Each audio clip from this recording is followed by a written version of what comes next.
Welcome to our US Briefing Show. Today, we've got a lively lineup of stories to share with you. First up, we remember Jerry Adler, a true Broadway and TV icon, who recently passed away at the age of 96. From backstage on over 53 productions to starring roles in The Sopranos and The Good Wife, his journey is truly inspiring and full of passion for the arts. Next, in the UK, a music festival caused quite a stir when Irish band the Mary Wallopers was cut off during their set after waving a Palestinian flag. The organizers apologized later, acknowledging mishandling and pledging support for humanitarian efforts. It's a reminder of how free speech and political expression continue to spark debates worldwide. Finally, China is making waves with its latest naval drone technology. During a military parade rehearsal, a new stealth boat and underwater drones were showcased, signaling China's push to advance its maritime capabilities amid global competition. These developments highlight the rapid progress in autonomous naval systems and strategic military power. Please continue to stay tuned for more detailed stories. The Associated Press recounts the life of Jerry Adler, a man whose journey from behind-the-scenes Broadway production to a beloved television actor is nothing short of inspiring. Born into a family deeply rooted in Jewish and Yiddish theater, Adler's early career was marked by his work on iconic productions like My Fair Lady and collaborations with legendary performers such as Marlene Dietrich and Julie Andrews. Despite a successful theater career, he transitioned into television during the 1980s, initially contemplating retirement. His curiosity was sparked by a casting opportunity, leading to a prolific acting career spanning over 3 decades, with notable roles in The Sopranos and The Good Wife. Adler's late-in-life transition to acting exemplifies resilience and passion, and his reflections on being recognized on screen highlight the surreal joy of his second act in entertainment, culminating in his memoir celebrating his backstage stories. CNN reports a controversy at the Victorious Music Festival in Portsmouth, England, where Irish folk band the Mary Wallopers claimed they were silenced for displaying a Palestinian flag during their performance. The incident sparked outrage among other performers and attendees, with many accusing the organizers of suppressing free speech.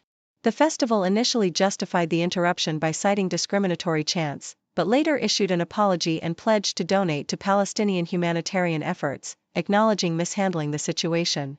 Video footage revealed that the band's banjo player openly supported Palestine, but was cut off after displaying the flag and chanting "Free Palestine," prompting audience protests and chants of solidarity. This incident underscores ongoing tensions in the UK surrounding pro-Palestinian activism, free speech, and the role of music festivals as platforms for political expression amid a charged political climate. Yahoo's opinion piece discusses the profound influence of Dr. James Dobson, a conservative Christian figure whose advocacy through organizations like Focus on the Family and the Family Research Council has significantly shaped American political and cultural debates. Dobson's efforts in mobilizing religious communities around traditional family values have played a pivotal role in fueling the culture wars, impacting policies on issues such as marriage, abortion, and education. His strategic use of media and political alliances transformed him into a powerful force in shaping conservative politics, especially from the late 20th century onward.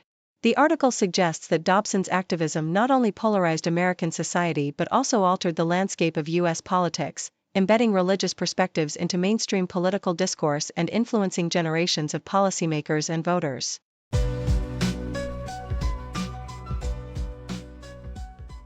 The Des Moines Register vividly captures the unwavering loyalty of Iowa Republicans, especially highlighting U.S. Representative Ashley Hinson's popularity at their annual barbecue bash.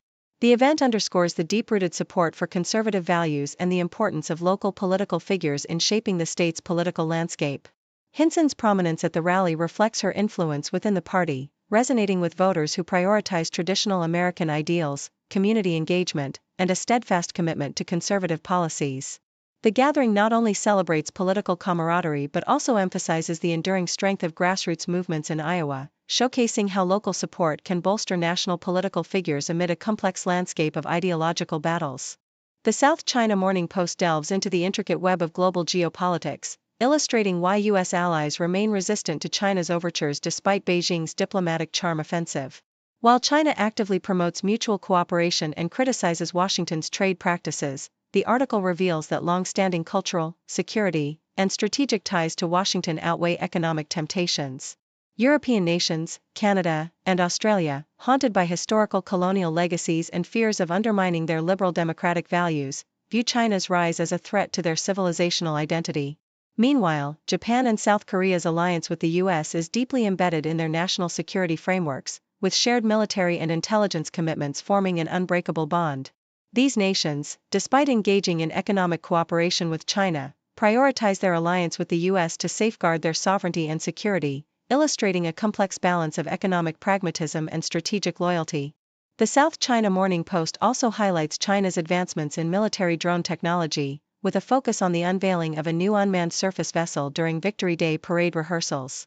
The vessel's stealth design, concealed antennas, and potential crew operation suggest a significant leap in China's naval capabilities, emphasizing the importance of drone warfare in modern military strategy. Alongside this, the appearance of large uncrewed underwater vehicles, possibly nuclear-capable, signals China's push toward autonomous weapon systems capable of challenging traditional naval dominance.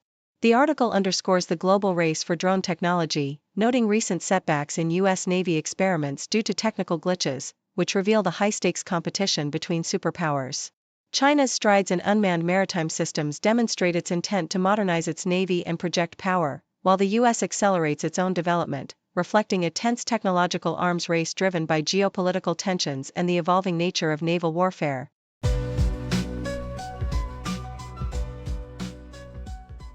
The South China Morning Post vividly depicts China's recent historical narrative shift, critically examining the United States' role during World War II. Chinese academic institutions, under the guidance of the Chinese government, have begun to challenge the Western-centric version of history, portraying American aid as self-interested and rooted in colonial exploitation. An article from the Chinese Academy of Social Sciences describes U.S. assistance during the war as fundamentally unequal and driven by strategic interests, citing the Treaty of Wangjia and the Boxer Indemnity Scholarship as examples of covert colonialism. The journal also emphasizes the Soviet Union's vital contribution to the anti-fascist effort, condemning Western efforts to diminish Moscow's role in the victory. This narrative underscores China's intent to elevate the Communist Party and Soviet forces as the true backbone of the Allied victory, aligning with President Xi Jinping's call for a united historical perspective with Russia. The articles serve as a political statement ahead of the 80th anniversary celebrations of China's resistance against Japanese aggression, with high-profile participation from Vladimir Putin and a possible Russian troop presence, symbolizing a shared stance against historical distortion and Western influence.